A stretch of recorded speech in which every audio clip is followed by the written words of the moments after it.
राधे राधे, हरे कृष्णा। कैसे हो आप सभी लोग? आशा करती हूँ आप सभी परम मंगल में होगे, स्वस्थ होगे, अच्छे होगे। सबसे पहले आप सभी को श्री कृष्ण जन्माष्टमी की अनंत और अनंत शुभकामनाएं।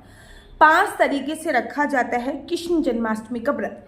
पहले तो मैं आपको वीडियो में बताऊंगी कि 5 तरीके कौन कौन से होते हैं श्री कृष्ण जन्माष्टमी के व्रत रखने के, और हमारे इधर अर्थात यूपी मथुरा वृंदावन में किस प्रकार से श्री कृष्ण जी का जन्म रखा जाता है, कौन सा तरीका हम लोग फॉलो करते हैं। क्या सुबह हम लोग सरगी खाते हैं या रात को 12 बजे के बाद हम लोग अन्न का सेवन करते हैं, हम लोग पूरे दिन क्या क्या खाते हैं, क्या क्या नहीं खाते, किस प्रकार से व्रत रखते हैं, ये सारी जानकारी आज मैं इस वीडियो के माध्यम से आपको देने वाली हूँ। सबसे पहले आप लोगों को पता है कि भगवान श्री कृष्ण जी का जो प्रादुर्भाव हुआ था वो भादो के महीने में अष्टमी तिथि रोहिणी नक्षत्र रात्रि 12 बजे हुआ था। इस बार भादो का महीना आप लोगों को पता है प्रारंभ हो चुका है। अष्टमी तिथि 16 तारीख की है, तो हम लोग मथुरा वृंदावन में जो श्री कृष्ण जन्माष्टमी बनाई जा रही है वो 16 तारीख की ही बनाई जा रही है। अब श्री कृष्ण जन्माष्टमी का जो व्रत है वो 5 तरीके से रखा जाता है। तो पहला जो व्रत होता है वो होता है निर्जला व्रत। इसमें 15 तारीख की रात को 12 बजे से ही निर्जला व्रत रखा जाता है और 16 तारीख की रात तक 12 बजे तक निर्जला व्रत रखा जाता है। निर्जला का मतलब होता है जिसमें जल का भी सेवन नहीं कर सकते। कुछ लोग पूछते हैं दीदी हम जल तो नहीं पी सकते लेकिन चाय कॉफ़ी पी सकते हैं। जब आप जल ही नहीं पी सकते तो चाय कॉफ़ी भी जल से ही बनती है, उसका भी सेवन नहीं किया जा सकता। मतलब निर्जला का मतलब कंप्लीटली निर्जला होता है।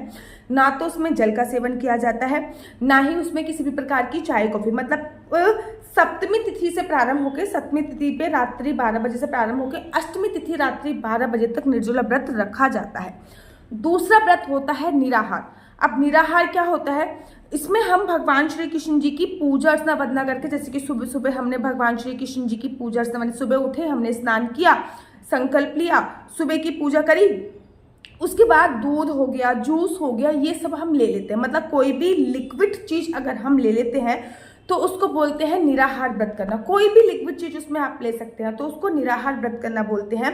तो ऐसे में दूसरे तरीके का जो व्रत किया जाता है वो निराहार। इसमें हम कोई भी ठोस चीज नहीं लेते हैं, उसमें हम केवल लिक्विड चीज लेते हैं। जैसे कि हम लोगों ने दूध पी लिया है, जूस पी लिया है, कोकोनट वाटर, नारियल पानी पी लिया, तो पूरे दिन ऐसे रह के हमको व्रत रखना होता है। नेक्स्ट जो तरीका होता है व्रत रखने का वो होता है आप लोगों का जिसको कहते हैं फलाहारी व्रत। इसमें हम लोग सुबह सुबह की पूजा अर्चना वंदना करने के बाद, संकल्प लेने के बाद, सुबह की पूजा करने के बाद फलाहारी भोजन कर सकते हैं। जैसे कि दूध ले सकते हैं, ड्राई फ्रूट्स ले सकते हैं, फ्रूट्स ले सकते हैं।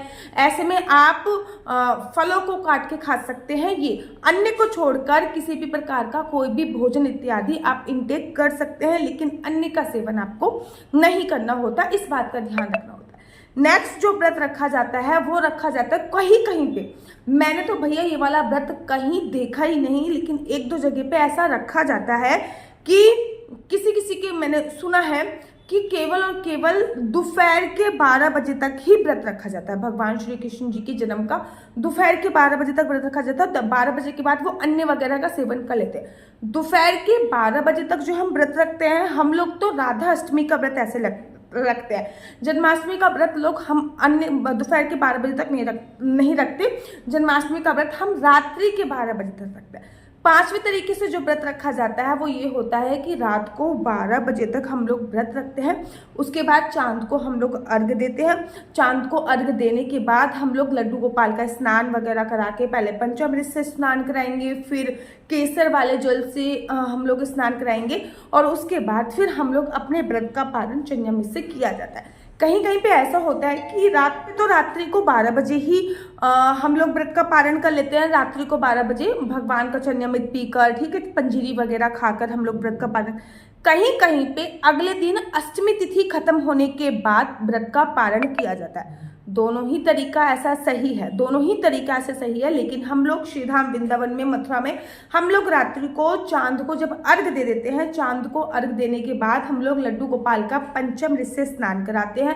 लड्डू गोपाल का पंचामृत से स्नान कराने के बाद हम लोग क्या करते हैं, फिर उनकी आरती करते हैं, उनको भोग समर्पित करते हैं, नाम जप करते हैं, संकीर्तन करते हैं। लड्डू गोपाल को थोड़ा सा हम लोग तो केक वगैरह भी काटते हैं। उसके बाद लड्डू गोपाल को थोड़ी देर के लिए सुला देते हैं, क्योंकि 4 बजे ना लड्डू गोपाल की मंगला आरती होती है। पूरे साल भर में केवल एक बार ही लड्डू गोपाल की मंगला आरती होती है, वो जन्माष्टमी वाले दिन। आपने देखा बिहारी जी की ना कभी मंगला आरती नहीं होती। बाकी बिहारी जी के मंदिर में, श्री धाम वृंदावन में कभी भी मंगला आरती नहीं होती। ऐसा बोला जाता है कि जो करे मंगला सो ना होए कंगला, अर्थात तो कहते हैं बाकी बिहारी जी की पूरे साल भर में एक ही मंगला आरती होती है, वो जन्माष्टमी वाले दिन होती है। ऐसा बोला जाता है जो करे बाकी बिहारी जी की मंगला सो ना हो कभी भी कंगला, मतलब उसके घर में कभी भी कंगाली नहीं आती जो बाकी बिहारी जी की मंगला आरती कर लेता है। क्योंकि बाकी बिहारी जी को हम लोग बाल स्वरूप मानते हैं और ऐसा बोला जाता है कि बाकी बिहारी जी की कभी भी मंगला आरती नहीं होती, क्योंकि बाकी बिहारी जी बहुत छोटे हैं, केवल जन्माष्टमी पे होती है। ऐसे ही हम लोग अपने लड्डू गोपाल की कभी भी मंगला आरती नहीं करते, 4 साढ़े 4 बजे लड्डू गोपाल को कभी नहीं जगाते, लेकिन जन्माष्टमी वाले दिन हम अपने लड्डू गोपाल को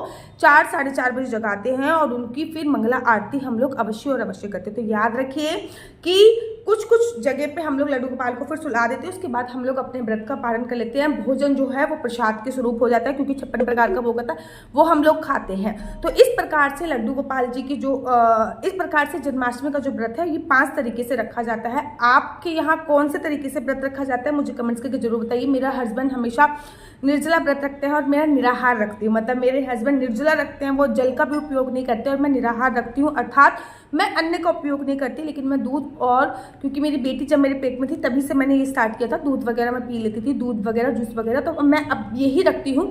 लेकिन फ्रूट्स वगैरह तो नहीं खाती मैं, दूध वगैरह जूस वगैरह मैं इसका इंटेक कर लेती हूँ। मेरा नंबर आपको नीचे स्क्रीन पर दिख रहा होगा, मेरा नंबर है 4 बार 9 20 25 65। I repeat again 4 bar 9 20 25 65।